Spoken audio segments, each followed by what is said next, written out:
형사사건을 상담하다 보면 많은 분들이 변호사님, 합의를 어떻게 이끌어내나요? 특별한 기술이 있나요? 라는 질문을 하십니다. 결론부터 말씀드리면 모든 사건에 통하는 단 하나의 기술은 없습니다. 그러나 공통적으로 효과를 내는 조력 방식은 존재합니다.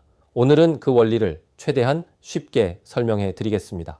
형사사건에 휘말리면 누구나 먼저 떠올리는 것이 합의입니다. 피해자의 처벌 불원 의사만 얻을 수 있다면 크게 선처받거나 소송을 종료시킬 가능성도 열리기 때문입니다. 하지만 현실적으로 합의는 결코 쉽지 않습니다. 피해자의 연락처조차 모르는 경우도 많고 잘못 접근하면 2차 피해로 오해받아 상황을 악화시키기도 합니다. 그렇기에 합의는 하고 싶다고 되는 것이 아니라 구조를 알고 접근해야만 가능한 것입니다. 그렇다면 변호사는 어떻게 합의를 돕는 걸까요? 먼저 수사 단계라면 수사기관을 통해 공식적으로 합의 의사를 전달하는 절차를 밟습니다. 피해자에게 직접 연락할 수 없는 상황이라면 경찰이나 검찰이 중간에서 의사를 확인해 주기도 합니다. 물론 피해자가 합의를 거부하면 강제할 방법은 없습니다. 하지만 제3자인 변호사가 나섬으로써 피해자의 경계심이 완화되고 감정 소모 없이 합의 논의를 시작할 수 있는 환경이 만들어집니다. 또한 사건 성격에 따라 형사조정 절차를 활용할 수도 있습니다. 형사조정위원회가 양측의 의견을 듣고 조율하며 감정이 격해지지 않도록 조정을 진행합니다.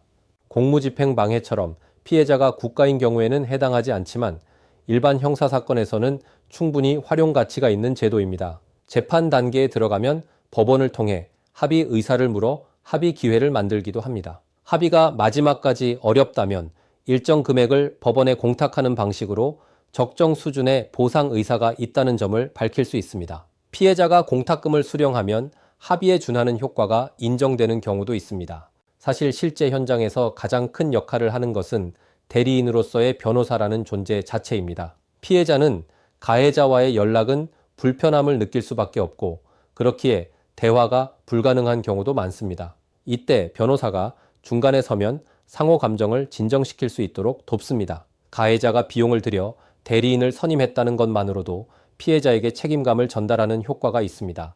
그만큼 합의는 기술보다 구조와 역할의 문제입니다. 가해자 본인이 아무리 진심으로 사과하고 싶어도 피해자가 받아들이지 않으면 합의는 성사될 수 없습니다. 피해자의 마음을 움직여야 하고 오해나 불신을 해소해야 하며 무엇보다 합의 과정에서 또 다른 피해가 발생하지 않아야 합니다.